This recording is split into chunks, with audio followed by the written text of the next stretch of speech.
I don't know anybody else's love story. I only know ours. I just know this is the person I want to do life with. This is the person I want to raise children with and have kids with. I want to retire with. I want to wake up every day with. I want to tackle the world with.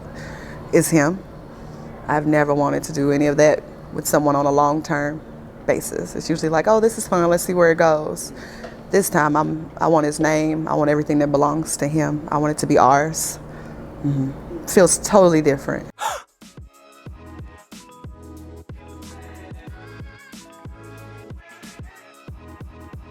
Oh man, let's start right here. Boom.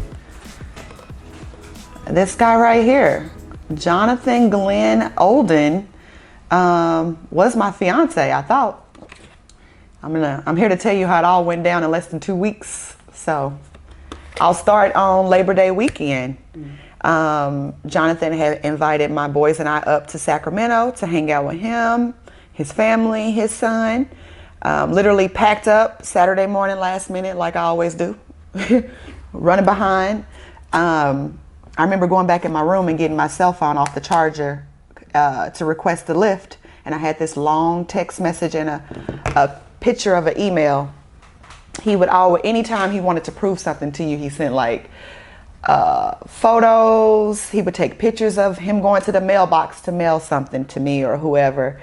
This time it was a picture of a bank statement, an email from Wells Fargo saying that his account was overdraft like $1,000 and some change. And then the long text message was pretty much, somebody tried to hack my account. I got $6,000 in pending payments.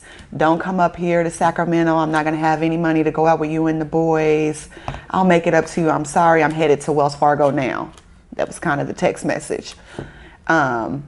After that went down, there was, of course, text messages exchanged. And then eventually I talked to him when he was leaving Wells Fargo, is what I was told at this time. This is what I believe to be true at this time. And he told me how he went through all of the transactions. And this is kind of where he messed up. Because one of the transactions, he talked about our deposit. He sent a check for our wedding venue deposit. It was for $2,000. He told me that check, they asked him about that check. Was that him or was that somebody that hacked his account? And he told me it was him. So that check was clear and done. Boop. That was the end of that. I even offered, being his fiance, like, do you need some money to hold you over? Because it was a holiday weekend. And I knew he wouldn't really be able to do anything to Tuesday. He told me no, that Saturday. Sunday, he was like, yeah, if you can send me $150, send it. I sent it. Venmo, PayPal, one of them. Who knows?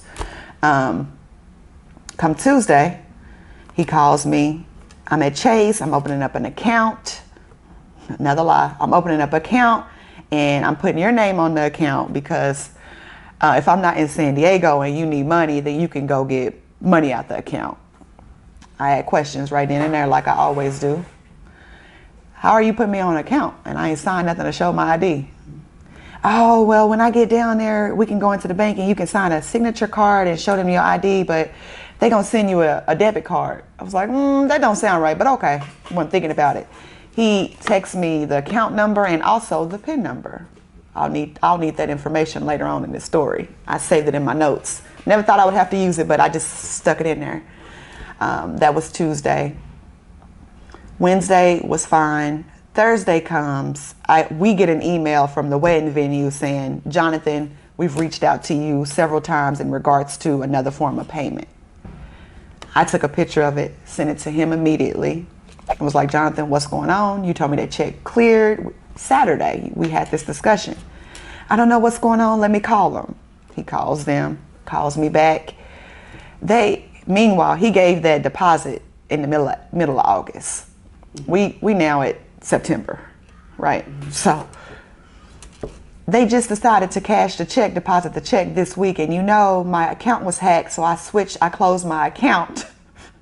So they cashed a check this week, and of course my account is closed. Mm-hmm. It's like the perfect sequence. It's always perfect with him. Always he has the right answer.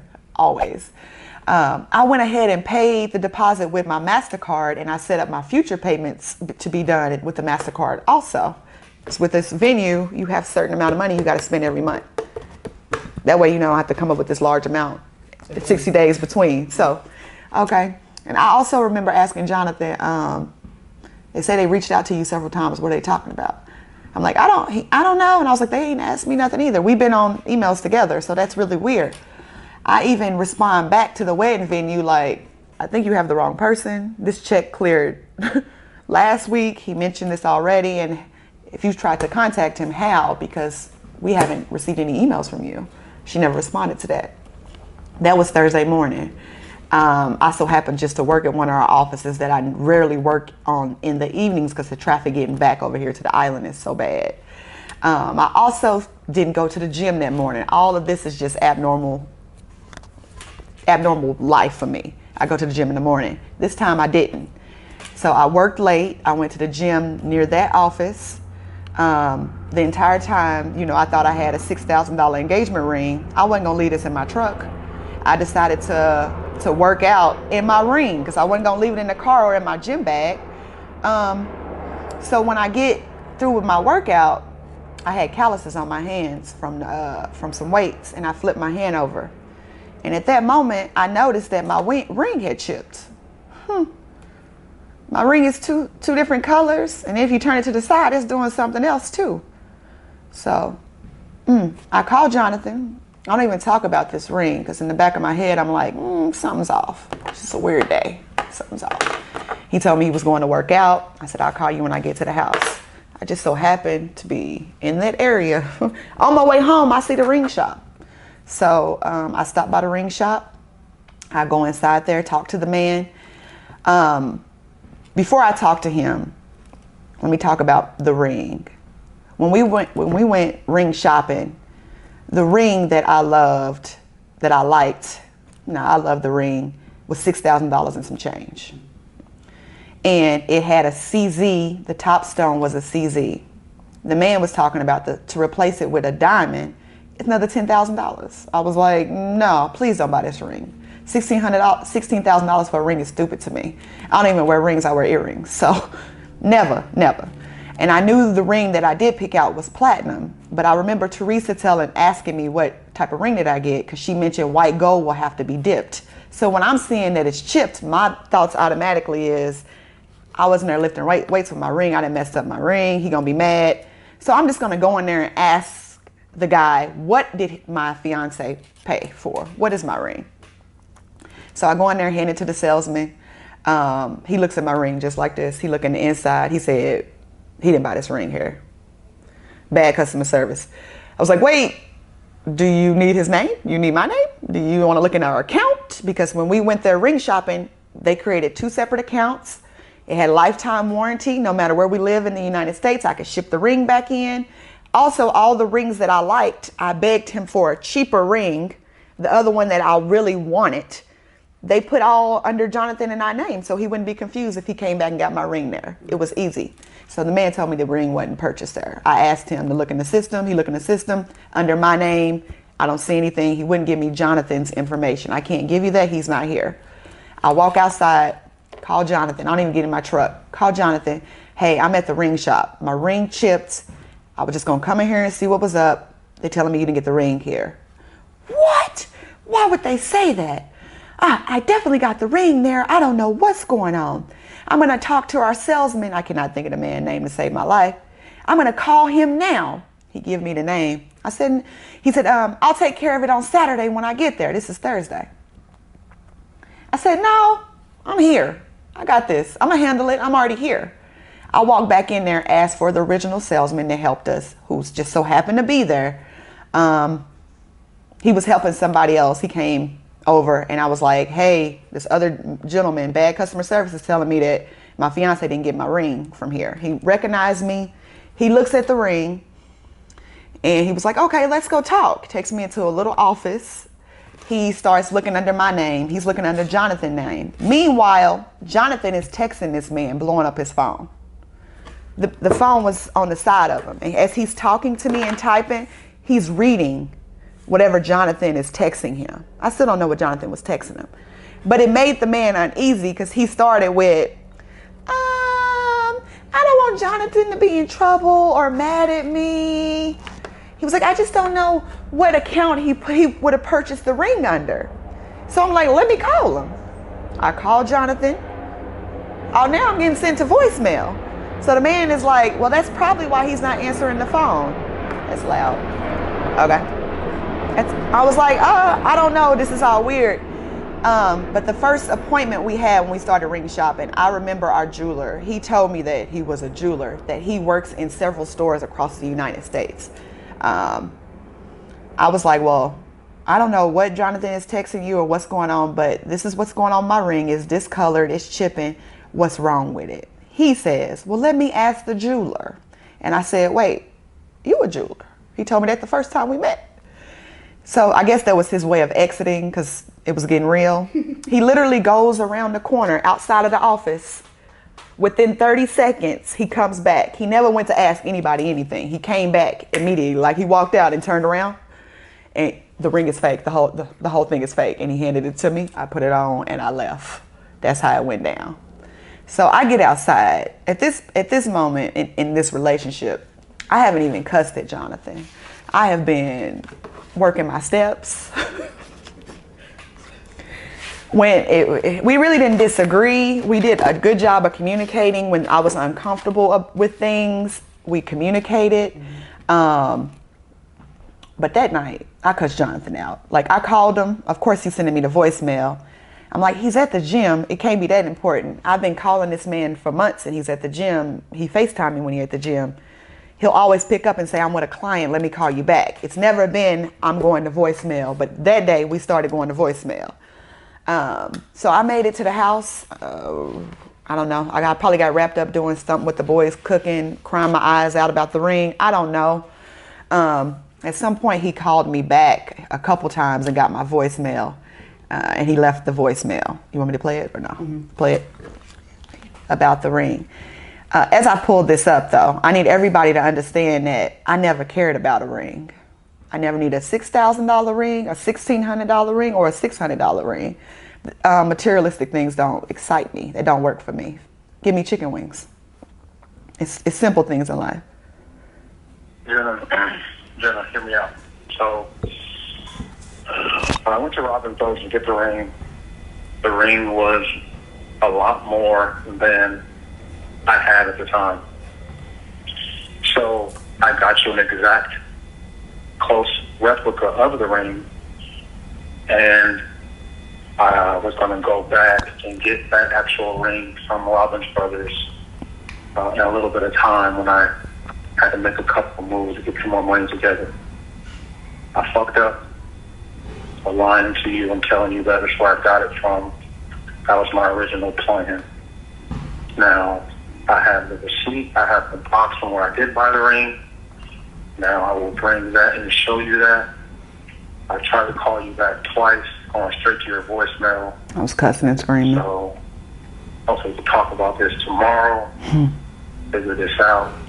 Just know that I didn't do this maliciously, didn't do it to embarrass you, hurt you, any of that. So, I hope we can talk about it further, figure it out. I love you. Okay. I wasn't upset about having a fake ring. Remember when I said that I knew that it was a CZ? So from the moment I got engaged, those weeks in between the breakup, the breakdown, I kept telling Jonathan, this isn't the CZ that was in the ring, because we didn't even know it was a CZ until the man said, this is a CZ. We were like, what? He was like, all of these rings over here that you like, these all have CZs, the big stones, because they're so expensive. Mm-hmm. He's like, it's normal. People buy rings all the time. You can come put a diamond at your 5-year, your 10-year. I was like, okay. But the CZ that was originally in the ring was so clear. This looks like plastic. So I've been telling Jonathan over and over, like, hey, you need to holler at homeboy, because this isn't what you purchased. You spent $6,500 on a ring. It needs to be the same CZ the moment that I fell in love with the ring. So this man has been telling me how he's been going to the ring shop. He'd been in the ring shop 2 or 3 times. We've had conversations about him going to the ring shop, even to the point that next Tuesday, I scheduled an appointment for you. They're expecting you so that they can get this right. That's the crazy part. And I even said to him, there's no reason for me to go to the ring shop if they're telling you this is all they can do until you put a diamond in there. They kind of hustled you because they put this plastic in there, so you can come drop a diamond in there soon. I'm like, that ain't right, but if that's what they're doing, that's what they're doing. I'm not gonna go in there. Also, I didn't push it because this is a gift. What I look like being like, your ring you got me is not good enough. That's not what I'm saying. I'm just saying this isn't the quality of ring that I originally looked at. And if you paying real money, go get what you paid for. That was kind of my thing. So Wednesday night after that voicemail, we ended up talking, and that's when I really used all my words and forgot my steps. And I called him a lot of names that day. But we ended it on a good FaceTime. Like, okay. He was like, I'm gonna come Saturday and get the ring you want. I'm like, it ain't even that. It's the fact that you lying, and you ain't have to lie. It's all about a ring. He was telling me that he originally told me he financed the ring. Let me say that, which is, so now he's telling me I couldn't finance the ring because I needed to pay a fee for the gym. So I didn't want that on my credit. I needed so much amount available on my credit so that I could put his part in on the gym, like his little partner, the little fee, franchise fee. Boom, franchise fee. Yeah. And his franchise fee went from $10,000 to $15,000 is what he told me. I was like, whatever. I never really asked a lot of questions about Fitness 19. I wasn't opening up a gym. I've been doing my own thing and I'm okay. So this is what he wanted to do, then do that. That ain't got nothing really to do with me. That's what you want to do? That's what you want to do. He never had to be a gym owner to be with me. No one had to be. Even this, I know this is a lie now. We will address this in a little bit. Yeah, this is the card that he handed out to several people in San Diego, my friends, people I consider my family, also vendors. He was out here meeting with Fitness 19, saying that he's a part owner in a gym.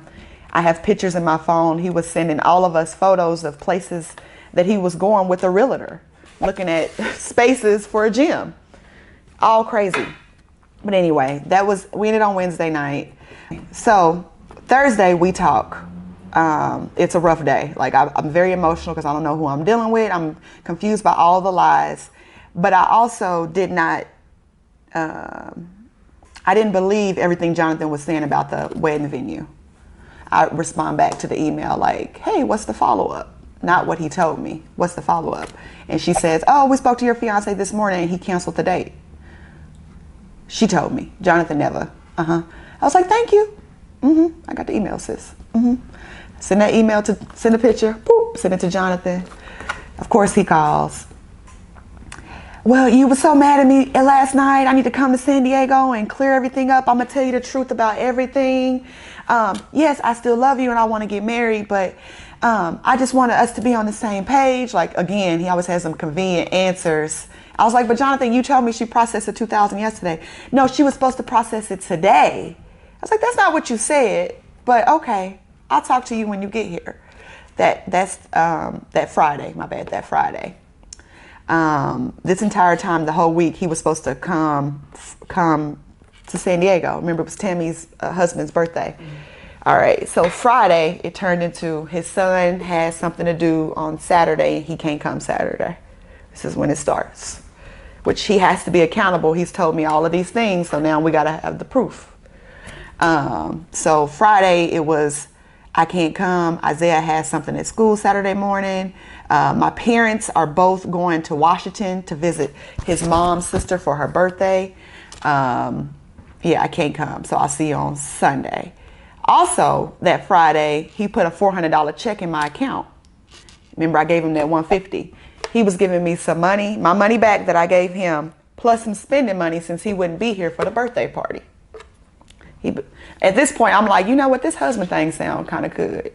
You just giving me money, like that part. I'm like, this is what y'all do in relationships. I never in my life wanted a husband, but if this is it, come through with the $400. Only person want a husband is somebody that never had one, is what I've been told.